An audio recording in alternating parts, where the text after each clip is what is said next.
Hello everyone, welcome to this Skyrim 2016 expansion tutorial on how to fix the most common problems which seems to occur on modding Skyrim, especially with stuff like ENBs and more mods.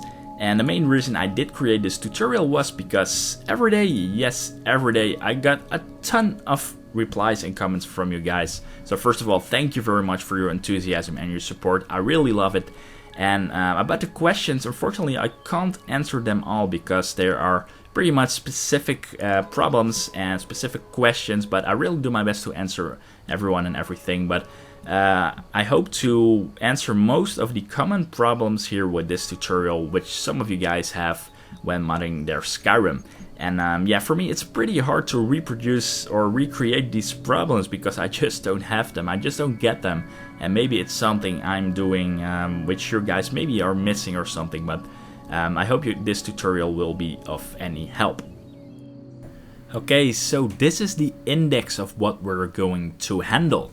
And the first thing is we're going to clean our master files with Tes5edit.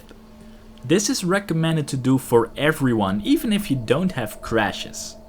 In the next section we're going to fix random game crashes or game crashes which are not really related to something or are not related to the ENB. In the third part we're going to handle fixing ENB crashes or problems related to ENB. And last but not least, fixing the darkness issues that some of you guys have indoors, in dungeons and on outdoor nights. Again, I suggest for everyone who is watching to watch the Tes5edit cleaning the master files first, but if you want to go directly to a specific part, you can either click the YouTube annotation at the time where this part starts, or if you are using a mobile device and you cannot use YouTube annotation, just feel free to go directly to the given time on the right on the part which you would like to see.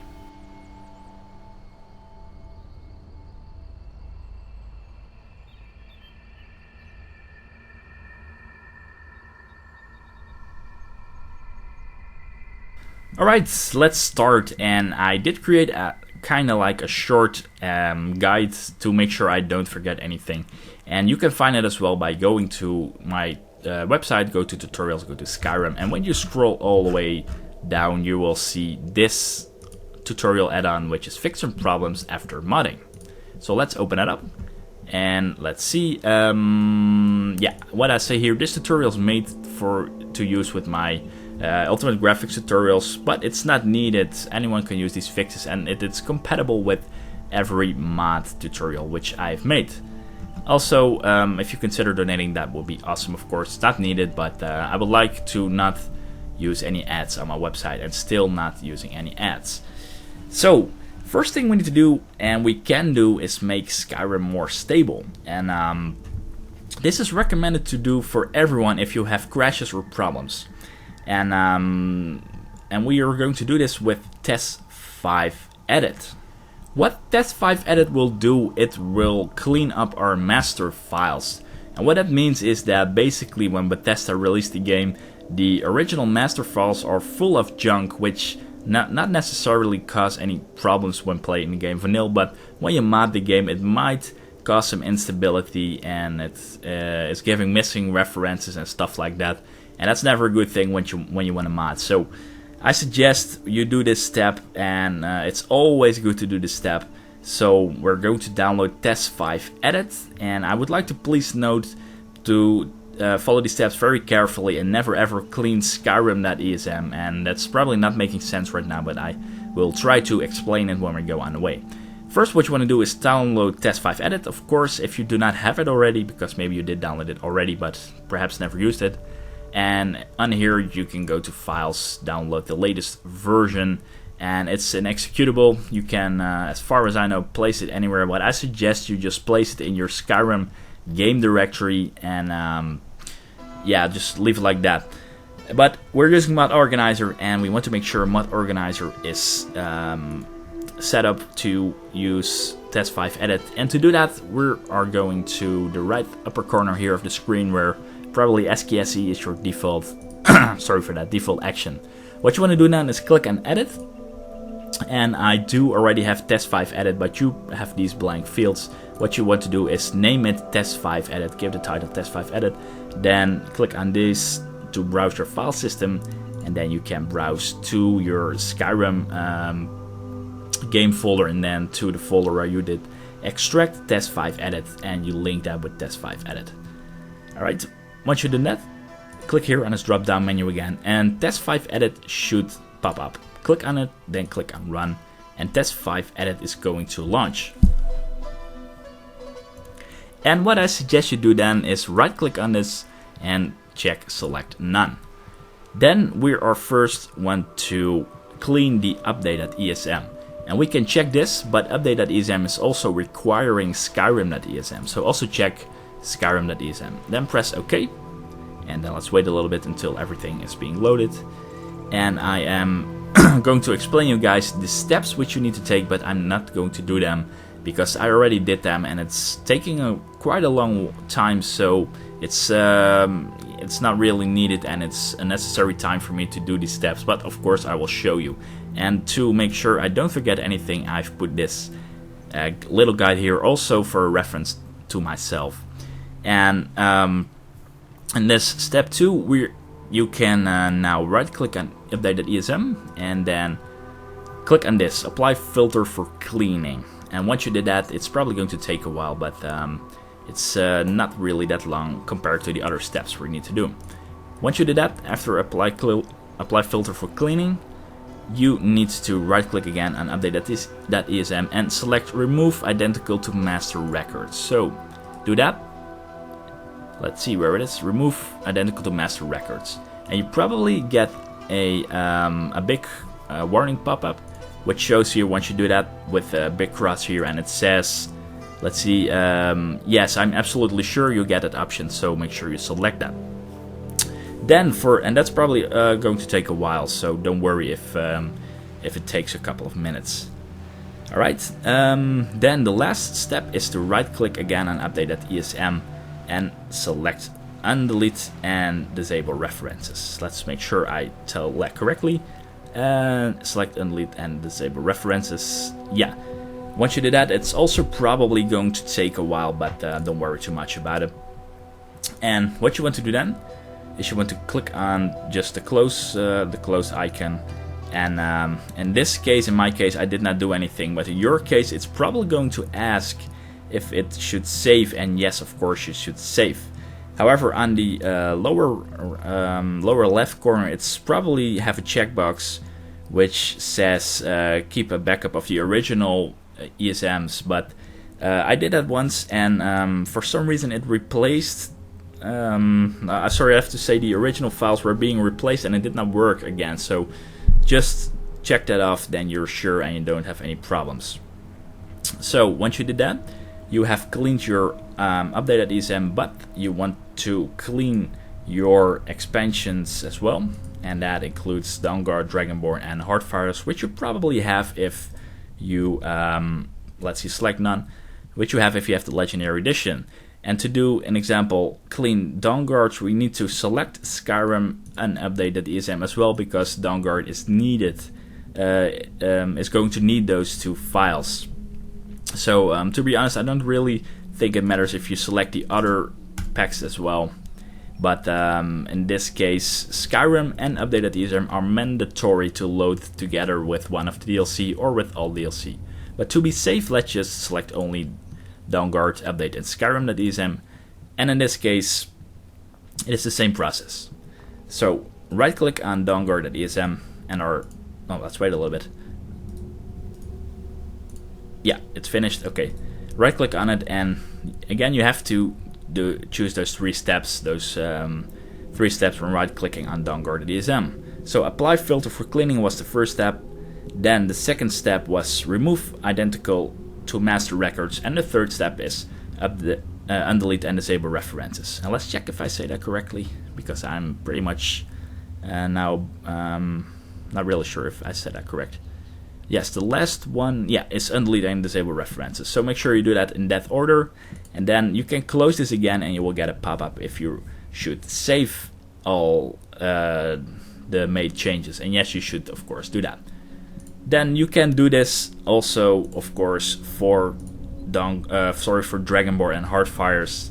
So select none, and then in this case, if you want to do Dragonborn, select Skyrim ESM, updated ESM, and Dragonborn.esm. But again, to be honest, I don't really think it matters that much if you just select all the DLC, because we're not going to clean them all at once. But make sure you clean also Dawnguard, Dragonborn, and Heartfires. And once you did that with Tes5edit, it's going to be a lot more stable when you want to mod your Skyrim. And this is, again, very much recommended for everyone who is modding Skyrim. And it will definitely make your Skyrim, and especially your modded Skyrim, more stable. So, if it's not really clear, if you still have problems, then if you want to watch the full video, a full detailed video, I suggest you watch Go First detailed video for Tes5edit.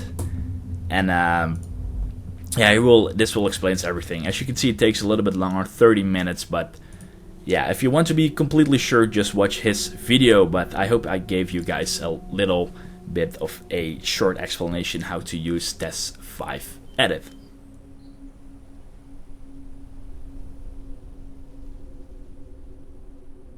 On the next step, we're going to finally solve problems which you guys probably have if you watch this video.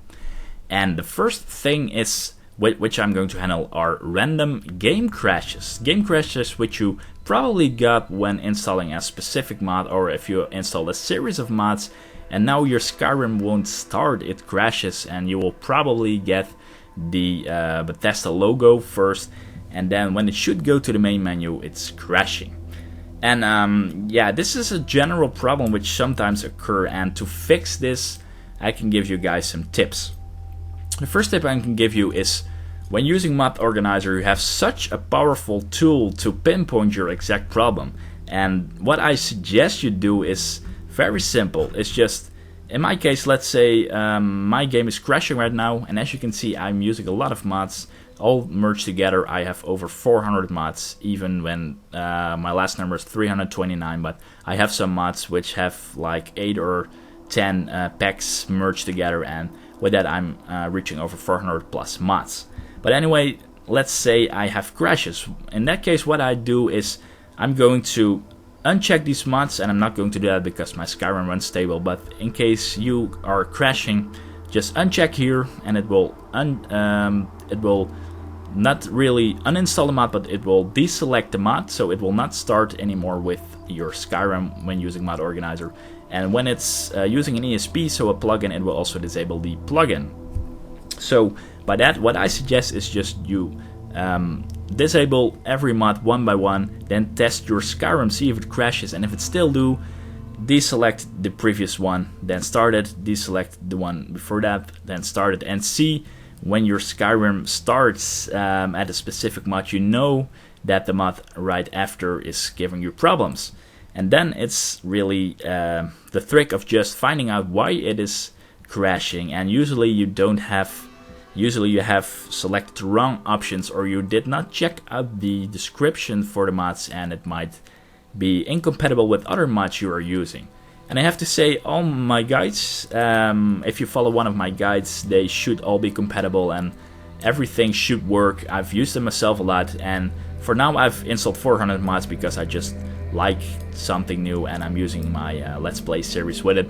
But this way you should be able to pinpoint your location and pinpoint your problem with the mods you're using. So if you're not using any of my guides, you just install a bunch of mods and it's getting crashes, then this is the way to find out what's wrong. So unselect every mod, start your Skyrim after you unselected the mod, and see where the problem starts. Then with that specific mod which is causing your Skyrim to crash, make sure you read the description to see if there are any compatibility issues with other mods you might be using. Then also, of course, a tool which can help you is let's see, loot. And what loot will do, it will try to fix the load order. So in case you have by accident, or you just did not know how to install mods in which order, it will fix the load order when it comes to ESPs. It will, however, not fix this install order in Mod Organizer. This is something you have to do by yourself, and this order still means that, an example, Immersive Horses is installed, and then Immersive Horses 2K textures are overwriting Immersive Horses, and after that Beast of Tamriel is being loaded. So this is just the order of how mods are installed, and on the right side you have the plugins section, and this is the load order of the plugins, which Loot can fix for you. And if you have any questions about Loot, I handled it earlier in my mod tutorials, or just check YouTube and search for Loot, and you will have a ton of tutorials for Loot. So I hope with that I answered most of the general problems, general crashes which you guys have. And again, I think this is the way to pinpoint your crash, because I can't look into your mod list. I don't know what's wrong with your Skyrim, what you may have done wrong. Another general tip I would like to give you guys is the same, which is also usually responsible for most crashes for ENB. And yeah, I would like to also I would like to handle that in the ENB section, which is next up.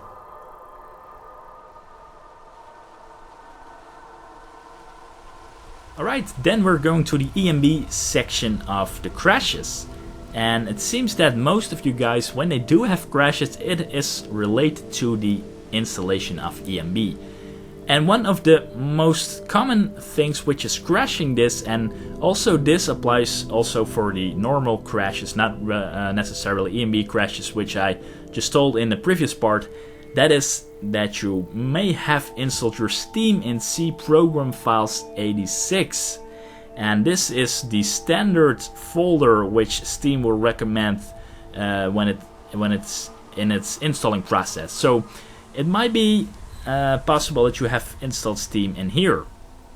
And yeah, there is a very easy way to fix this, and that is not to install Steam in program files x86, or at least not install Skyrim in this folder anymore. So what you want to do is, yeah, I think the best thing if you have ENB crashes or maybe some general crashes is to completely clean up your Skyrim. I have a guide for this, and also you can check it up on Google. There's a STEP, a step guide for this. And what you want to do then is go to your Steam library, and let's say that we have want to install Skyrim. This is not Skyrim, but as a example, what you want to do then is click on this drop down menu and want to create a new Steam library on anywhere.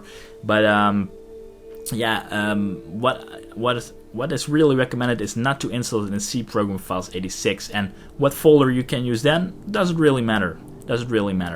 I would recommend creating just a games section on your C drive, or maybe if you have another SSD like me, in this case E drive, create a new Steam library there, and that's fine. Don't worry that it is not on your C drive or anything. It doesn't really matter that much. So yeah, I suggest you do that, not installing your Skyrim in C program files 86 as the first step.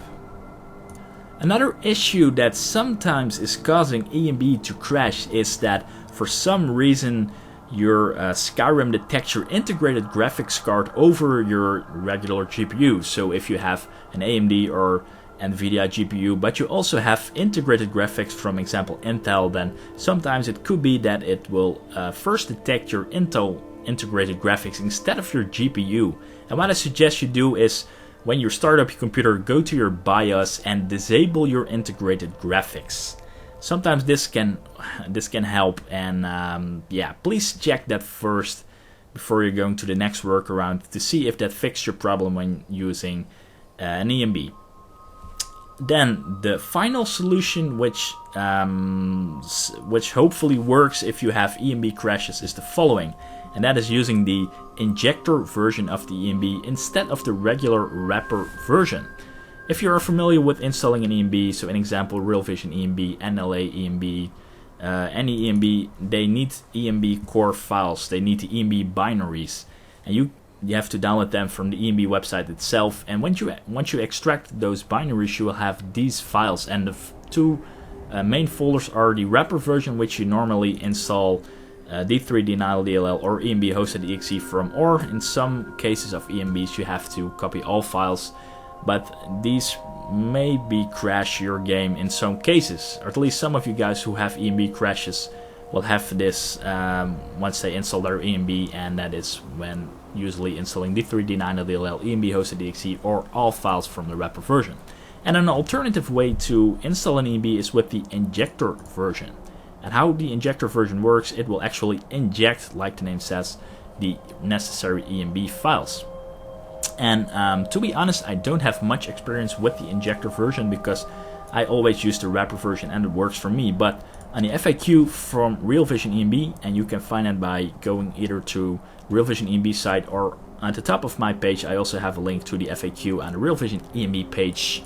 And once you go there, you will find this, how to use the injector version of ENB, and I suggest you follow this. And it's not really that hard, but you have to make sure you follow these steps. So in step 1, if you have d3d9.dll, which you maybe have copied once you tried the wrapper version first and maybe your Skyrim crashed, then make sure you delete that.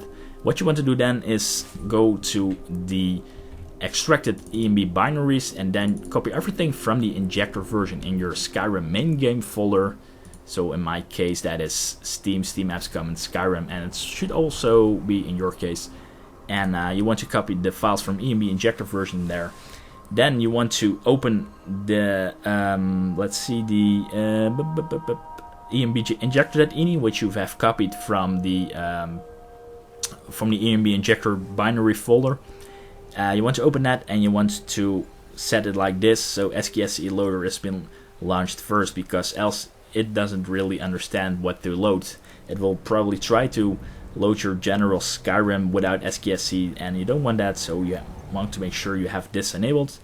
Then you want to run the ENB injector.exe, which has been provided with the ENB injector folder. It's a file you also have copied.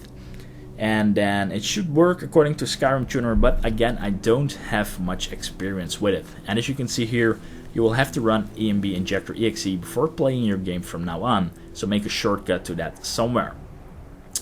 Also here, what I see right now, if the injector version does not detect your graphics card correctly, so if it maybe detected your integrated graphics, try this Optimus fix. But again, I strongly suggest you disable your integrated graphics in your BIOS, and then hopefully it will fix your ENB problem before you have to use the injector version.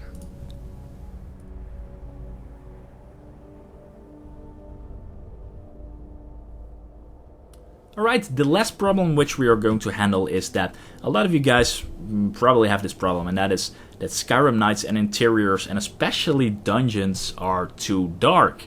And yeah, this is being caused by the lightning mod. And in the previous tutorials with Real Vision ENB, you probably have installed realistic lighting overall, but on the last of my tutorials you probably have enhanced lights and effects. And the easiest way to solve this is by disabling the Enhanced Lights and Effects Enhancer. So search up your Enhanced Lights and Effects mod, and I really have to search it up because I've installed a lot of mods. Let's see, lights. Yeah, here it is. Enhanced Lights and Effects in my case. And what you want to do then is right click on Enhanced Lights and Effects, and this can only be done when using Mod Organizer, because here we can reinstall the mod without having to remove all the mods which are right on top of it. So let's see if I can find it back. It's number 50. Number 50, here it is, Enhanced Lights and Effects. We can just reinstall it right in the middle of the installation process with Mod Organizer, which is of course very awesome. It will not affect any other mods which are being installed in this later order. So right click on Enhanced Lights and Effects, click on Reinstall Mod, and now we can completely select again what we want from Enhanced Lights and Effects. And what Enhanced Lights and Effects will try to do is to make it more realistic, and that is it's on the, like, say, shops and taverns it looks really beautiful, but on dungeons it might be a little bit too dark. And the Enhanced Lights and Effects Enhancer is responsible for this. And as you can see, you also have Hardcore, which makes it even more darker, but it's not recommended. The Enhancer, yeah, I'm still using it because I think it looks awesome, but if you have really problems with it, then I suggest you just not install it, the Enhancer. Then let's see, you can leave these blank, click on Next, then select the static measure proven mod message because you probably have installed that. You can click on these patches if you want to, if you have these mods, and click on Next. And you can decide if you want enhanced lights and effects for weathers for ENB. It doesn't really matter because this has no effect on lightning, on the darkness in your game, but the most important thing is this enhancer. So what I suggest is just leave it off and then see if it makes much of a difference. It probably should be, and then I just suggest you just leave it off like that. Alright, there's also another way to fix the darkness, and that is by using any changes. Let's see, and I'm going to use the Real Vision ENB FAQ again for this. Let's see, darkness. It says somewhere my game is too dark. Yeah, let's see here. Sorry, it's too dark inside, and what you can do is increase ambient lighting, at least this value in your ENB series at any. And this might also fix it, but the problem is that maybe some other environments look a little bit too overlighted. But I think it's just a matter of how bright your game is, how bright your monitor actually is. That makes it could make all the difference. So it's really user dependent. So yeah. Also here, Skyrim Tuner says this I see right now is try to deactivate the enhanced lights and fix enhancer. Also, one last way to fix it is by going, when you're in game, press Shift plus Enter to fix. Shift plus Enter to enter the ENB menu, and from there you have a lot of options to real-time change lightning values and other values in game. So then you can see it directly what the effect is. So that's also a value you can mess with, but to be honest, I would just either try these values or just reinstall Enhanced Lights and Effects without the Enhanced Lights and Effects enhancer. Alright, that should have fixed your dark interiors and dark dungeons. And for the last thing what I have, the FAQ on the Real Vision ENB page. So again, let me show you how that works. Go to the Real Vision ENB page. Thanks for Skyrim Tuner, by the way, still for Real Vision ENB. At the moment it's not the ENB which I'm using anymore, but he has a really informative page, and once you scroll down you will see his FAQ, which pretty much applies to all ENBs and also to modding in general. And there's a lot of things here, like in case your water is transculent or you don't have any underwater, an example how to fix that, but also all these things like screen is black but I still hear music, all these things which you might have. Check out this FAQ to see if your problem is here and how to fix it. And again, thank you very much Skyrim Tuner for all your hard work which you have done in the past, and also for the Real Vision ENB, because of course it's still a wonderful ENB. And with this we have reached the end of this tutorial. Thank you very much for watching. I hope it helped you guys, and if you still have any questions, please let me know. Hope to see you guys at the next video.